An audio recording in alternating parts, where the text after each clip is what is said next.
se for hoje um dia que Deus tinha marcado para falar no seu coração a ponto de mudar a sua história, a ponto de mudar a sua vida daqui para frente, a ponto de você se transformar o seu jeito de agir, o seu jeito de pensar. Eu falo isso para que você tenha aquela palavra que eu sempre gosto de usar no começo da minha pregação: expectativa. Tenha expectativa sobre essa palavra. Essa palavra é a palavra de Deus. É a palavra de um ser que em 7 dias criou todo o universo. Tenha expectativa. Nunca abra a Bíblia sem expectativa, senão ela não vai te alcançar. Tenha sempre expectativa.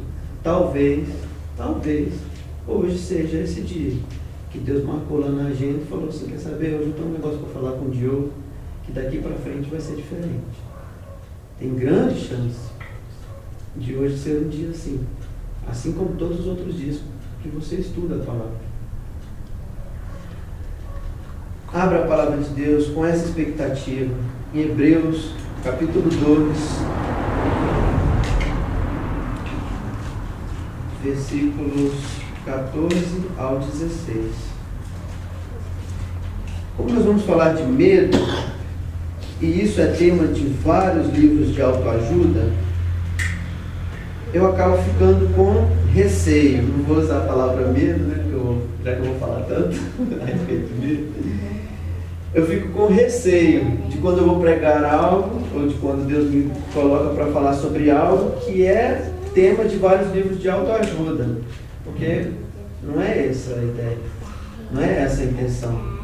Livro de autoajuda vai te falar de medo, vai te falar de coragem, de mais um monte de coisas. Esse receio me faz pensar que durante essa pregação, durante a minha fala, tem que ter muito Bíblia. Porque aí se alguém falar que é livro de autoajuda, eu vou mandar discutir com quem escreveu.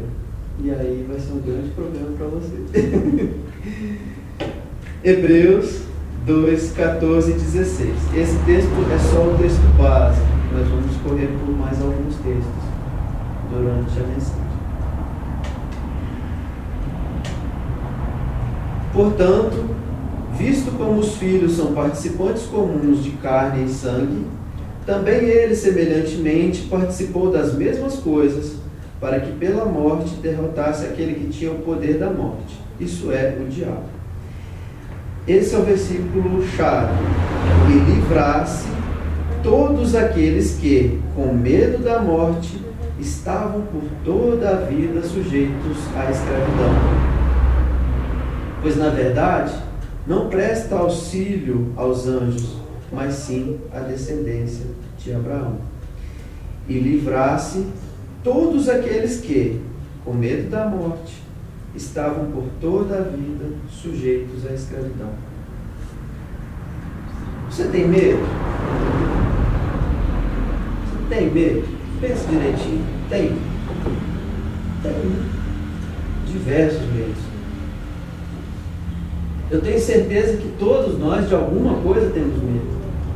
Alguns medos são plausíveis, alguns medos deveriam, de fato, estar ali, e outros não. Alguns medos são medos tolos, alguns medos te aprisionam, alguns medos vão te manter na escravidão, alguns medos vão te impedir de dar um passo à frente, alguns medos vão te travar, alguns medos vão te limitar a experimentar uma coisa nova, a tentar de um jeito diferente. Alguns medos vão te fazer pecar. Já pensou nisso? Alguns medos vão te fazer pecar. Quantas vezes temos medo de confessar a Cristo? Quantas vezes temos medo de virar para o nosso chefe e dizer: não faço, porque sou servo de Deus Altíssimo? Quantas vezes eu tenho vergonha, disfarçada de medo, de não ser aceito numa roda de amigos, medo de não ser aceito naquela turma, medo de não ser igual a eles, coisa que eu não deveria querer. E aí esse medo me faz até mesmo pecar. E aí a segunda pergunta é: você está com medo agora? Porque se você está com medo agora, provavelmente esse medo que você está sentindo agora seja um medo tolo. Depois a gente vai entender um pouquinho por quê. A Mariana tem medo. Me fala um bicho que você tem medo, Mariana. Barata. Mariana tem medo. Aranha também. Aranha também, porque elas mordem.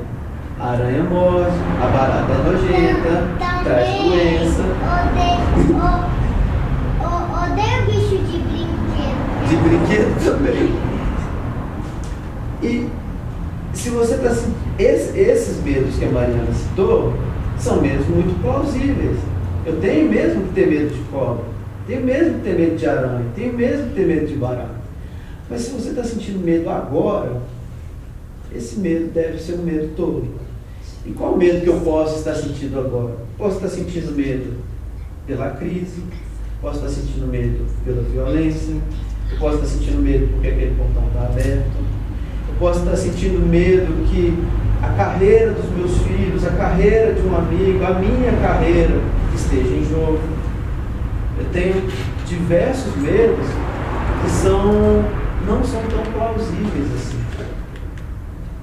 Tem gente que tem medo de dirigir. Já viu gente que tem carteira há 20 anos e não dirige? Certo? Tem gente que tem medo de voar. Eu já vi uma pessoa que tem medo de entrar no carro. Ela nunca entrou no carro. Nunca. Minha mãe estava contando que ela veio a pé de uma cidade de uns 50 quilômetros do dia da mudança dela, porque ela não aceitou entrar no carro. Ela tem medo de carro. E aí o carro, medo da velocidade, eu não passo de tantos por hora. Que bom, medo bom, medo bom. Então diversos medos são plausíveis, mas muitos dos nossos medos só servem para atrapalhar.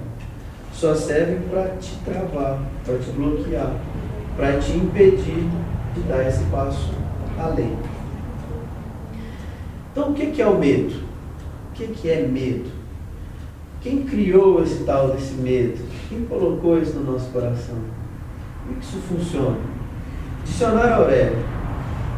Medo, estado emocional resultante da consciência de perigo ou de ameaça, reais, hipotéticos ou imaginários.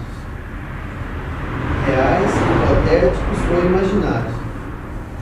Guarda na sua cabeça todos esses três, principalmente o imaginário, que nós vamos usar mais tempo para demorar mais tempo até chegar nele. Reais, hipotéticos ou imaginários. Segunda definição, ausência de coragem. Eu acho muito bonito quando o dicionário tenta resolver sua vida falando isso, né? Medo, ausência de coragem. Parece que não fala muita coisa. Terceira definição, preocupação com determinado fato ou com determinada possibilidade. Uma preocupação, angústia, ansiedade, sabe? Já sentiu isso? Já ficou parecendo que seu estômago está revirando durante os dias, porque você não sabe o que vai acontecer, porque se der errado é um problema, porque você não queria que fosse daquele jeito, porque a chance de acontecer é muito alta. Já sentiu isso? Ou só eu que já senti? Meu pai fala que esse sentimento é gosto de guarda-chuva velho na boca. Não sei porquê, mas ele fala, nossa, tô com gosto de guarda-chuva velho na boca. É de preocupação, é de ansiedade excessiva, não está deixando dormir, não está atrapalhando. Eu já vi alguém comparar com um vidro de shampoo. Parece que você bebeu um vidro de shampoo e aquilo está se movimentando devagar na sua barriga. Também concordo com a comparação da pessoa. A primeira vez que a palavra medo aparece na Bíblia, e aí nós vamos deixar um pouquinho o dicionário aí para a Bíblia, é em Gênesis 3, versículo 10. Gênesis 3, versículo 10. Para te colocar dentro do contexto, Adão tinha acabado de pisar na bola. Deus falou, não mexe com essa fruta, não come dessa fruta, não mexe nessa árvore.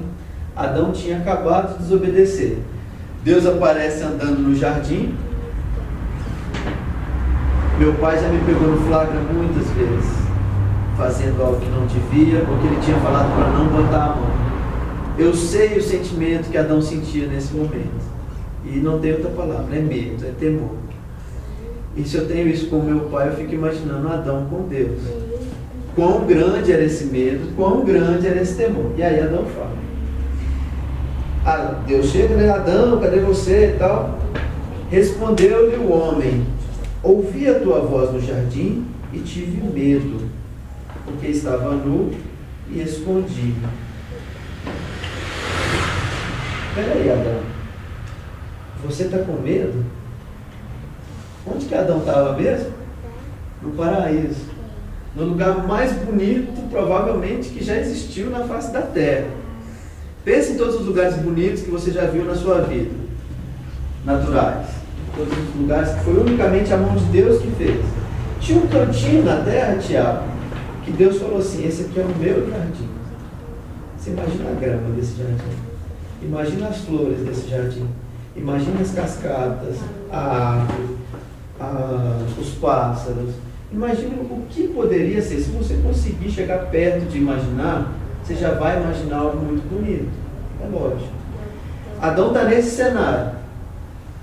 Comida de graça, não tinha que se preocupar com o amanhã, não tinha que se preocupar com a semana que vem, não tinha que se preocupar com nada.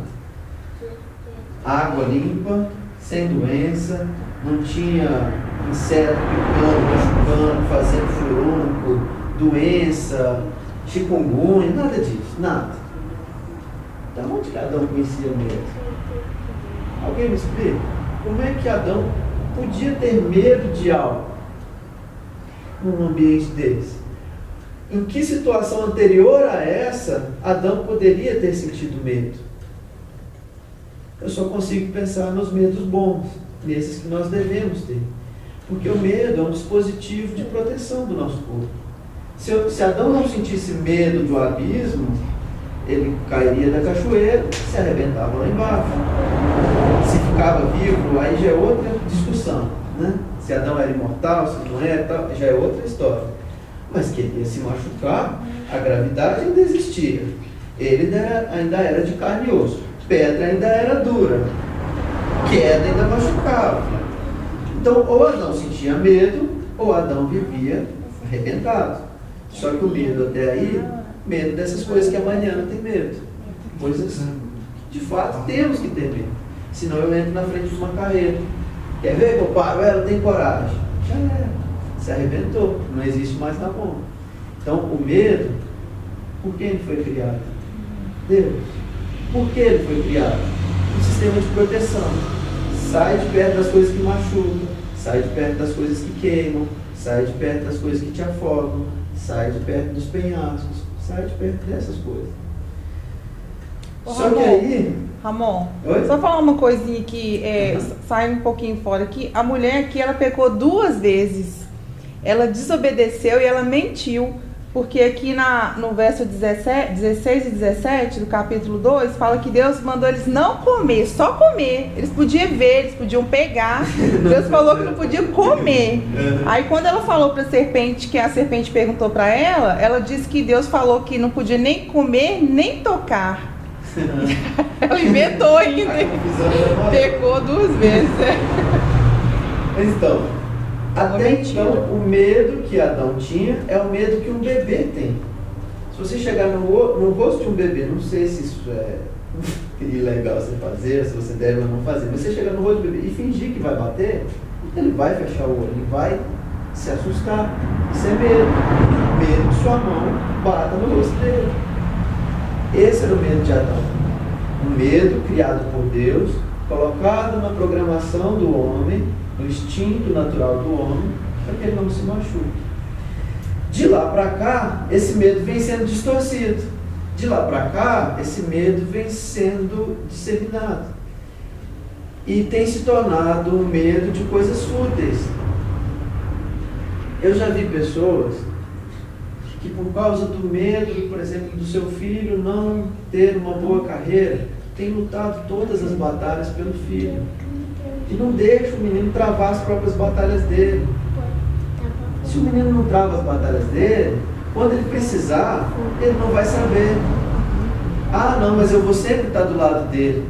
E aí eu fico imaginando, porque a cena mais engraçada que eu consigo pensar seria ele pedindo a mão da namorada dele e precisando do pai para isso, porque é difícil para o homem. Não é uma coisa fácil. Você chega da primeira vez e já tira de letra. Não. As pernas tremem, a voz engasga, o negócio... Hoje o pessoal está muito com o WhatsApp, mas chegar fácil é fácil. Pedir para o pai da menina, Aí você já pensou? Senta eu, a Bia, o pai dela na sala. Eu vi o seu Hélio, vim aqui falar uma coisa pro senhor, mas eu não tenho coragem. Eu chamei meu pai. Ô pai, não dá. Essa batalha é minha. Eu vou ter que lutar essa batalha. Eu vou ter que estudar para passar no Enem, para passar no vestibular, para passar não sei o quê. Não tem meu pai para fazer isso para mim. Por mais que ele queira, por mais que ele tente me ajudar. Deixa eu parar um pouquinho nesse ponto aqui que ainda tem mais. Já foi assistir um jogo de futebol de crianças? É uma cena triste. Normalmente tem um pai sentado fora do campo e o menino está lá tentando fazer alguma coisa, mas o pai está, vai para frente, vai para trás, vai para o lado, vai para não sei o quê. Dá vontade de falar assim, vai lá e joga para ele, que não vai ter jeito. Entra você lá no campo, resolve o jogo. O menino fala, o que pai? O que pai? E a bola passando. Se a gente não deixar os moleques lutar as próprias batalhas deles, com os medos deles, pode falar, Marina, senão seu bracinho vai doer. No clipe, eu vi o moço, aí a mão dele tava com fogo. Pois se os pais não deixarem os meninos lutarem as próprias batalhas, eles não vão saber fazer isso depois. E aí, como é que fica quando não estiver do lado? Eu já cheguei ao ponto de ver um pai falar para o filho, não toque nessas flores porque pode ter abelha. Que tem abelha, que tome a ferroada, que doa, que chore, mas vai sarar. Mas o menino não vai poder ver um dos maiores milagres que eu consigo enxergar na face da terra, de uma terra preta sair algo colorido, tão bonito. O menino não vai poder ir lá e despedaçar umas folhinhas daquele negócio, porque tem o risco de uma abelha. Se ele for alérgico, tudo bem.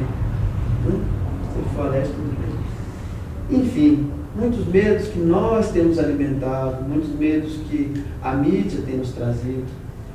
Se você perceber o jeito que é vendido, por exemplo, o plano de saúde, o jeito que é vendido plano funerário, o jeito que é vendido seguro de vida, o jeito que é vendido aposentadoria privada. Se você for fazer um curso para vender isso, eles vão te ensinar isso. A gente não vende o seguro de vida, a gente vende o medo de morrer. Porque medo de morrer todo mundo paga para não ter. A gente vende, não é o plano de saúde, a gente vende o medo de ficar doente. Você vira para ele e fala assim, já pensou se você tiver um câncer e 15 mil de quimioterapia? Opa, é mesmo, tem que estar no seguro de saúde. É assim que eles trabalham. É assim que eles alimentam o seu medo todo dia. E aí a gente fica com esse monte de medo bobo, medo que não devia estar no nosso coração, medo que não devia fazer parte da nossa vida. Esse medo não é nosso. O medo programado é aquele outro. Esse daí não devia fazer parte da nossa vida. Primeiro nós vamos falar um pouquinho dos medos que são ameaças reais. Então, mesmo que aqui na Bíblia a gente encontre algo monstruoso que traga medos reais, no seu dia a dia você vai conseguir lembrar de medos que de fato você tem que ter. Algumas vezes você sabe que determinada coisa vai acontecer, você vai passar por aquela tribulação e não tem jeito mais. O destino já está traçado, já está escrito, não tem mais, né? Não tem mais. Ele já virou e falou. Um médico vira para um paciente e diz, você tem 3 meses de vida, chama seus amigos, chama sua família, se despede. Então, na sua cabeça, mas pode ter um milagre, não estou falando disso. Mas na sua agenda, aquela aflição já está anotado. Me deu 3 meses, hoje é dia 3/7, vou até 3 de outubro. Não tem mais o que fazer. São ameaças reais. Por muitas outras nós temos. Alguém te processa injustamente. Você sabe que você vai para o juiz. Não tem jeito mais. Abrir um processo contra o Tiago. Pode ser uma injustiça, pode ser o que for. Você vai ser intimado, Tiago. Não tem jeito. Agora é olhar na agenda que dia, que hora, que mês. Vai ser. Ameaças reais. 2 Crônicas 20, do 1 ao 6.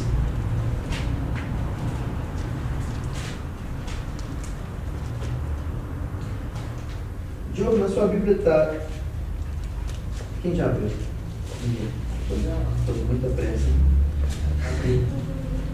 Na sua Bíblia está Josafá ou Jeosafá? Qual princípio? Do 1 ao 6. 2 Crônicas 20. Josafá, né? Porque eu conhecia Josafá. Eu peguei uma Bíblia que está Jeosafá, não entendi por quê. Acho que é de indicação. Não. Ou o nome é traduzido de duas formas. Então tá. Então vamos Josafá, que Josafá eu tenho um amigo com esse nome que eu vou lembrar mais fácil. Eu também tenho um primo com esse nome. 2 Crônicas 20, de 1 a 6. Depois disso, sucedeu que os Moabitas e os Amonitas, e com eles alguns dos Meunitas, vieram contra Josafá para lhe fazerem guerra. Vieram alguns homens dar notícia a Josafá, dizendo: vem contra ti uma grande multidão de Edom, da além do mar, e eis que já estão em Hazazon Tamar, que é em Gedá, não sei. Então Josafá teve medo. E pôs-se a buscar ao Senhor e apregoou jejum em todo Judá. E Judá se ajuntou para pedir socorro ao Senhor. De todas as cidades de Judá vieram para buscarem ao Senhor. Josafá pôs-se em pé na congregação de Judá e de Jerusalém, na casa do Senhor, diante do átrio novo, e disse: ó Senhor, Deus dos nossos pais, não és tu Deus do céu? E não és tu que governas sobre todos os reinos das nações? E na tua mão há poder e força, de modo que não há quem te possa resistir? Assim que ele começa a oração. Essa oração é muito bonita. Se depois você quiser ler o restante, olha, fique à vontade, ela vai ser proveitosa para você com certeza. O que estava agendado para acontecer? Uma guerra, pequena ou grande. Falaram ali pelo menos umas 3 tribos e mais umas outras. Falaram ali uns 3 povos estão vindo, já estão chegando, e tem mais uns outros também que não estão sabendo direito ainda, mas eles estão vindo também. E estão querendo nossa cabeça, inclusive a sua. Está agendado. Essa daí é uma ameaça real. De fato, tem que ter medo. Tem mais o que fazer, tem que ter medo. O medo não pode te travar, mas tem que te fazer algo. Ali o que ele fez? Chama todo mundo. Me deu 3 meses? Chama a igreja inteira, chama meus amigos, chama minha família. Tanto para quê? Para orar, para jejuar. Para não acontecer? Não. Para que aconteça da melhor forma. Para que Deus intervenha, para que Deus esteja comigo durante essa tribulação. Bora fazer jejum? Não é isso? Viu que ele fez isso? Chama a cidade inteira, chama todo mundo, nós vamos fazer jejum, nós vamos orar, nós vamos buscar o Senhor como nunca buscamos por aqui antes. Medo não é para deixar a gente e agora. Não é para apertar a gravata aqui e a gente não conseguir mais nem engolir. Medo tem que te fazer agir. Se você só parar e ficar com medo igual um espantalho, não serve de nada. Não era uma ferramenta? Não era um dispositivo de segurança? Não era uma proteção? Então tem que fazer alguma coisa sim. E quando a ameaça é real, quando ela de fato existe, quando ela já está na agenda, não tem mais como apagar e falar assim: ah, isso aqui é bobagem, isso aqui é coisa da minha cabeça. O que eu vou fazer? Eu vou orar. Eu vou buscar o Deus que governa os céus, que governa o mar, que governa todos os reinos da terra. É isso que Josafá está falando. Na tua mão não há poder e força, de modo que não há quem possa te resistir. É Ele que eu vou buscar. É botar joelho no chão. É jejum. A gente parou com esse negócio de jejum. Parece que não bota mais não. E quando eu falo de jejum, eu não falo só de comida. Hoje eu tenho visto que tem pessoas que têm mais dificuldade de fazer jejum de celular do que de comida. O de comida eu faço sem perceber. Por várias vezes eu fui sem tomar café para o trabalho, fiquei tão intertido com o trabalho, tinha tanta coisa para fazer, que eu passei o dia inteiro sem comer mais nada, e às 18 horas eu, não, que fome, mas também não almoçou, tomou café, no final você está sem comer até agora, às 18 horas da noite. Os projetos final de curso costumam fazer isso com a gente também, Henrique. Não sei se você passou por essa, não é, Joe? A gente, na hora que vê, está tão intertido de trabalhar com aquilo que, gente, eu não comi. Esqueci de comer. A barriga está vazia por causa disso. Só que deixar um celular na gaveta, ou então se bloquear de uma internet da vida durante um dia, aí já é mais difícil. Está difícil esquecer, está mais fácil esquecer de comer. Eu não estou falando de droga, não estou falando. Tem umas promessas que eu fico olhando as pessoas fazendo de um jeito muito troca com Deus. Para com isso. Teve um sacrifício muito grande para você querer trocar mais alguma coisa. Teve um sacrifício que vale mais do que qualquer promessa que você pode fazer. Mas um jejum de falar, Deus, hoje toda vez que eu lembrar do celular eu vou fazer uma oração. E ele vai ficar aqui nessa gaveta. Toda hora que eu pensar nele, eu vou falar com o Senhor em vez de falar com o WhatsApp. Esse tem valor. Esse sim pode te ajudar naquele problema que está na agenda. Esse sim pode te livrar de uma grande guerra. Esse sim pode fazer diferença na sua vida. Segundo, o segundo medo são os nossos traumas. Tem muito medo que você quando era criança não tinha. Ou muita gente é assim, né? Talvez você especificamente não tenha. Você quando era criança não tinha esse medo. Passou por algo muito maçante, que daí para frente a história mudou. Daí para frente o medo encheu o seu coração de algo que não era para ter tanto medo assim. De algo que não era para afligir tanto o seu coração assim. Mas por causa daquele momento específico na sua vida, alguma coisa mudou.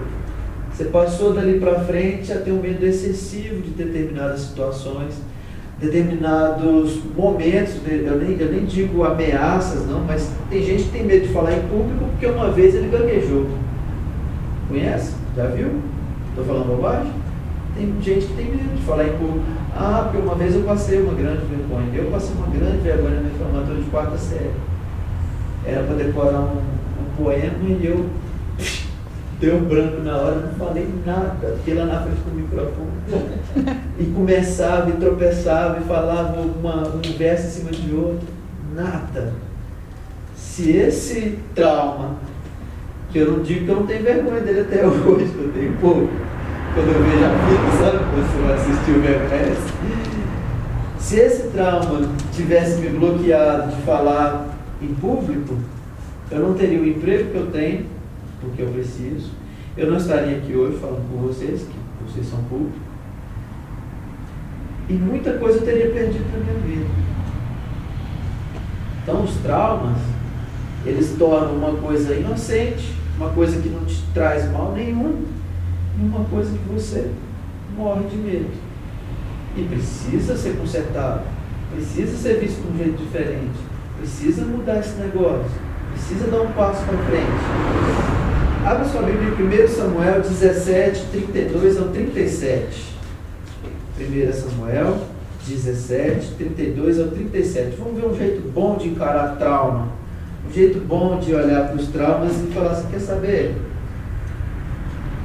Tem que agir diferente daqui para frente. Quer saber? Esse trauma merece outra perspectiva. 1 Samuel 17, 32 ao 37. Uma das histórias bíblicas que eu mais gosto, desde criança. Davi e Golias. Tem musiquinha e tudo. Todos já abriram? Então vamos lá? Aqui é o momento que o Golias já tinha ameaçado o exército de Deus, já tinha tirado sarro de todo mundo lá, já tinha feito desaforo com todo mundo, já tinha arrumado encrenca com todo mundo. Davi estava lá para levar pão e queijo para o irmão dele, viu aquela história e falou assim: vou lá falar com o rei. Davi, o menino dessa alturinha, moço ainda, vou lá falar com o rei. E Davi disse ao rei Saul: não desfaleça o coração de ninguém por causa dele. Teu servo irá pelejar contra esse filisteu. Saul, porém, disse a Davi: não poderás ir contra esse filisteu para pelejar com ele, pois tu ainda é moço e ele homem de guerra desde a sua mocidade. Então disse Davi a Saul, e essa é a parte legal: teu servo apacentava as ovelhas de seu pai, e sempre que via um leão ou um urso e tomava um cordeiro do rebanho, eu saía após ele, e o matava, ele o arrancava da boca. Levantando-se ele contra mim, segurava-o pela queixada e o feria e o matava. O teu servo matava tanto o leão como o urso, e este incircunciso filisteu será como um deles, porquanto afrontou os exércitos do Deus vivo. Disse mais Davi: o Senhor que me livrou das garras do leão e das garras do urso, me livrará da mão deste filisteu. Então disse Saul a Davi: vai e o Senhor seja contigo. Saul: vai, filho, Deus te abençoe. Você desse tamanhozinho, vai lutar com Golias, de mais de 3 metros. Mas está vendo a postura de Davi? Você já passou um aperto muito grande com um animal? Eu já tomei galope de boi. Acredito que o Henrique também. Já, Henrique? Nenhum, não? Não, você se lembra? Já, mas eu estava de moto. Ficou mais fácil. Pode ter certeza. Hoje Davi está com essa coragem toda diante do rei. Mas na hora que o primeiro leão apareceu, na hora de matar o primeiro leão da vida dele, foi um susto, foi um medo, foi algo tão avassalador. Ele foi com coragem, tentando, mas não foi tranquilo, relaxado. Eu vou lá matar esse leão, depois eu volto para almoçar. Não é assim que alguém mata um leão, arrancando da boca dele o cordeiro, como ele descreve no texto. Pode ter certeza que foram momentos que Davi não queria viver todo dia. Pode ter certeza que Davi não saiu inteiro dessa briga. Alguma unha passou. Alguma garra do urso infeccionou uma feridinha ali. Pode ter certeza que não foram os melhores momentos da vida de Davi. Foi algo doloroso, foi algo difícil, foi algo que por pouco a vida dele não foi ceifada. É um urso, é um leão, não é um gatinho, não é um ursinho de pelúcia. É um urso e um leão. Ele está falando que sozinho, não sei se com uma faca, com um canivete, sei lá o que ele tinha na mão naquele dia, porque ele estava apacentando a ovelha, não tinha ido para quê. Ele estava desprovido de ferramenta para matar o urso e o leão. Estava ali com um cajado na mão, provavelmente, uma faquinha de descascar laranja, não sei, mas não era uma metralhadora, não era algo próprio de matar urso. Davi passou aperto naquele dia. E aí ele ficou traumatizado, nunca mais quer ver o urso na frente dele, nunca mais quer apacentar a ovelha na vida dele. Pai, nunca mais volto no meio daquelas ovelhas. Tá dando urso demais, tá dando leão demais naquele negócio lá. Hoje foi por pouco, não mexo mais. Nós podíamos plantar café, nós podemos plantar outra coisa. Ovelha não quer saber. É essa a atitude de Davi. O que Davi faz? Vou aprender, vou me tornar um guerreiro melhor. Vou daqui para frente ser o maior matador de leão e urso que tem aqui, porque vai dar mais e eu vou estar pronto. Presta atenção nisso daqui. Um grande guerreiro não é formado da noite para o dia. O menino Davi, o moço Davi, ele não ia dormir moço e acordar guerreiro. O grande guerreiro se faz dessas cicatrizes de batalha. É nas lutas do dia a dia que se forma um grande guerreiro. O grande guerreiro não faz dormindo, faz treinando, faz indo no campo. É lá, apacentando as ovelhas e acertando leões e ursos. Se a gente quiser usar disso como desculpa para fugir das próximas batalhas, aquela pequena batalha não serviu de nada. É assim que você vai encarar seus traumas. É assim que nós temos que encarar nossos traumas. Lembra que você sobreviveu. Lembra que você passou por ele. Lembra que você está aqui.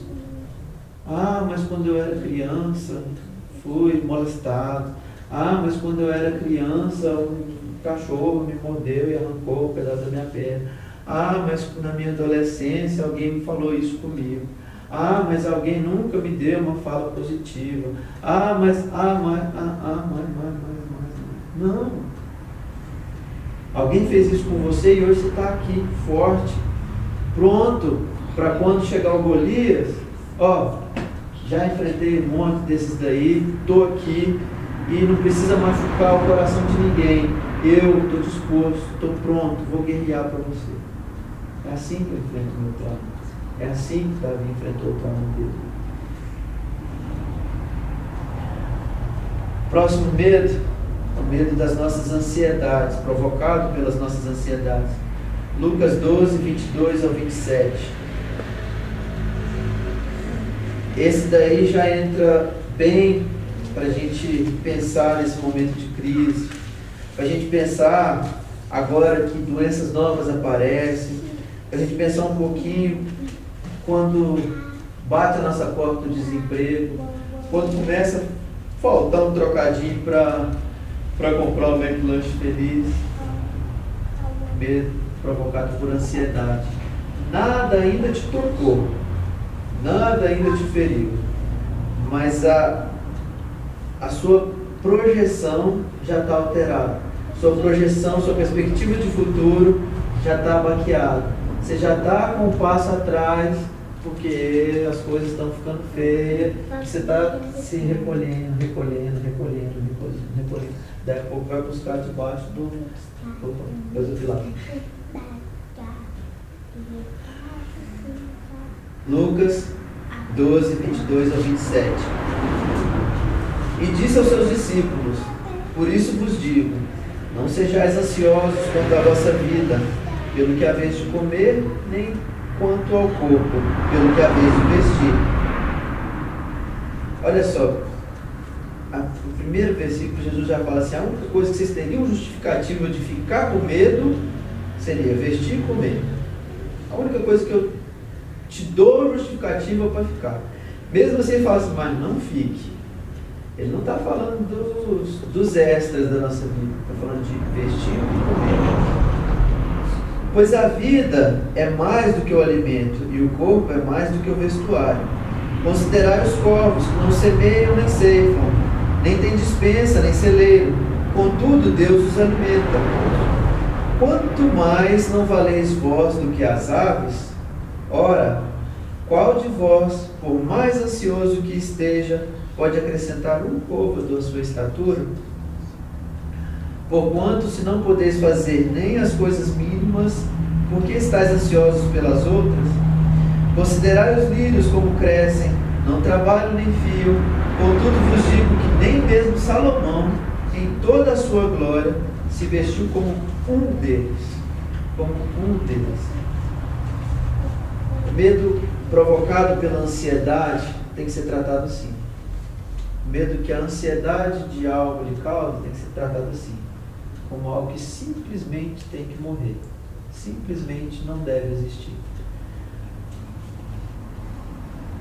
Isto, medo, o que eu vou comer, o que eu vou vestir, você vê pessoas que deixam de ser fiéis por causa desse medo. Eu já vi pessoas que não, se eu dizimar hoje, não vai fechar a conta, não vai dar para comprar o arroz, não vai dar para comprar o feijão. Se eu dizimar agora, o aluguel. Se eu der o dízimo agora, vai fechar. Vou entrar no verdadeiro, vou entrar no cheque especial, não sei o quê, e bota a culpa no dízimo. Está pagando 10 vezes mais de juros de cartão de crédito e está dando culpa em dízimo. Aí a pessoa abre mão da sua fidelidade, porque está bloqueado de um medo que é puramente ansiedade.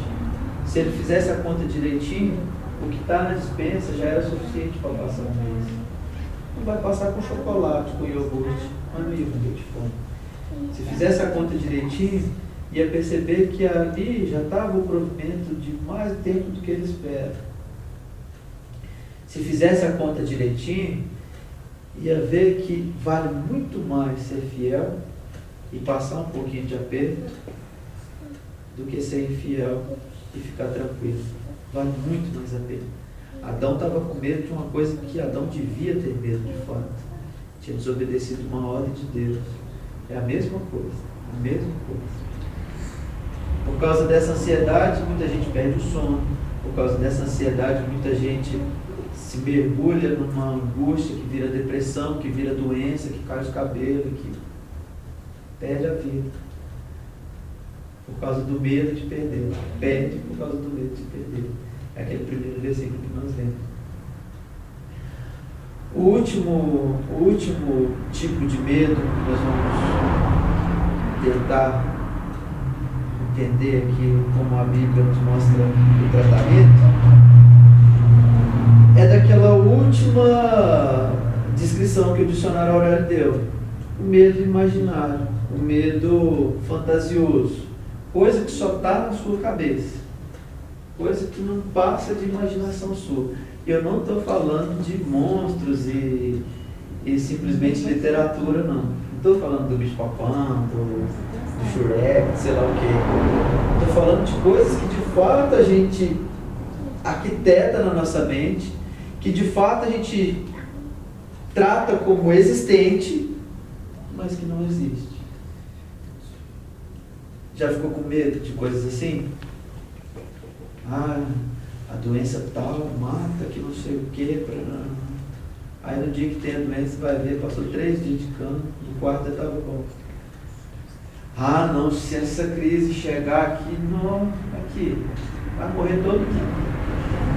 Ah, se a sei o que lá, a aviária chegar aqui, não sobra um, então não sei o que. E a pessoa já começa a projetar o que nós vamos chamar de vales. E de qual vale que eu estou falando? Eu acredito que isso deve ser o primeiro versículo de todo mundo. Desliga, não quero. Deixa ele assim. Aí. Tem um vídeo. Estragou a surpresa. Tem um versículo que é o primeiro que eu aprendi e eu tenho quase certeza que seja o seu também. Qual o primeiro versículo que você aprendeu, Tiago? Não foi no princípio que criou Deus os céus e a terra. Foi qual? João 3,16? Não, esse não conta então não. esse saiu da exceção. Pelo menos eu imagino assim. Eu ouvi alguém cochichando ele aí. Ah, muito bem. Mais alguém aprendeu esse como primeiro? Você também, Diogão? Você também quer? Todo mundo. Tiago, você é exceção. É porque é filho de pastor. Sim, se considerar a oração Pai Nosso, né? Ah, mas na oração a gente não aprende como versículo, a gente aprende como oração, né? O Senhor é meu pastor, nada me faltará. Vamos abrir? Salmo 23.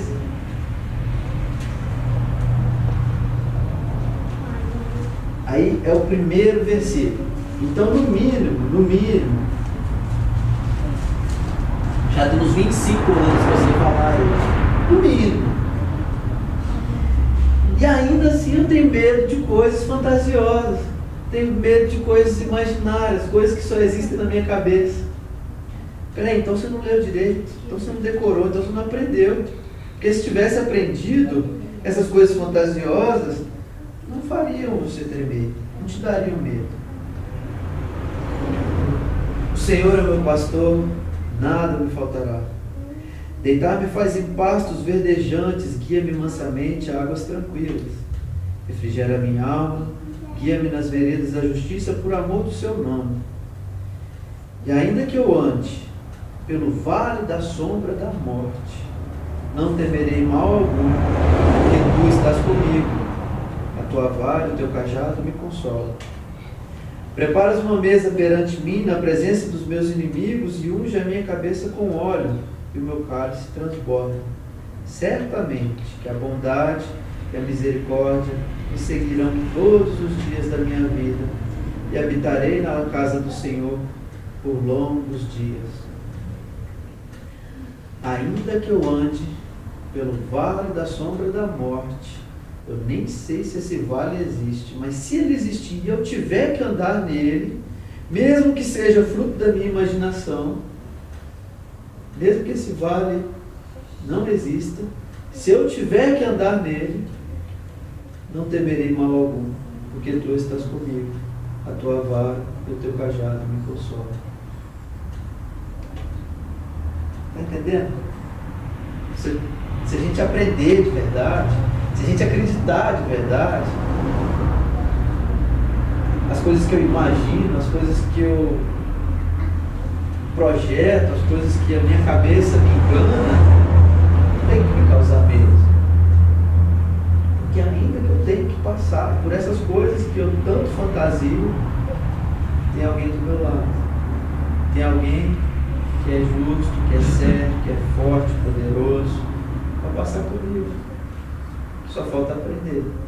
Só falta dar a mão para essa pessoa e dizer: vamos comigo? Estou com medo. Minhas pernas estão bambas. Se eu for tentar passar, eu vou cair. Vamos comigo, dá a mão aqui. E aí passa. Não temerei mal algum, porque tu estás comigo. Está andando aqui do meu lado, juntinho.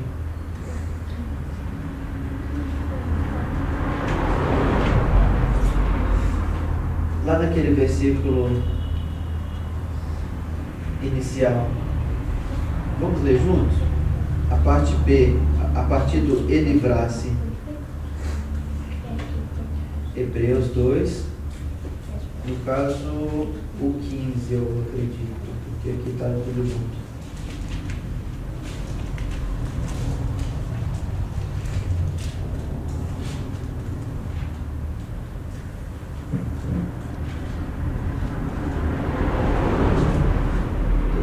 E livrar-se? Vamos juntos? E livrar-se todos aqueles que com medo da morte estavam por toda a vida sujeitos à escravidão. Muito cuidado com isso. Muito cuidado com isso. Você pode perder sua vida inteira por causa do medo. Você pode ter sua vida inteira dentro de uma caixinha assim, ó, com tudo tem aí para ser explorado, tudo que tem para ser visto, tudo que você tem para fazer. Você pode passar a vida inteira limitado em pequeno círculo. Seu círculo de conforto, seu círculo onde você sabe que dali para cá está seguro, aquele círculo que você sabe que se o seu filho não pisar do lado de fora dele, ele não se machuca. Aquele círculo que você sabe que o dinheiro entra todo mês. Aquele círculo que você não tem coragem de experimentar uma coisa nova, uma coisa diferente. Eu não estou falando de boas coisas, lógico, né, gente? Porque, não, mas isso der errado, isso travado, limitado. Muito cuidado. Não adianta nada passar a vida inteira com medo da morte e vivendo dentro desse ciclo, dentro dessa caixinha. Olha para que Deus te ajude com essas 4 tipos de ameaças que podem te causar medo.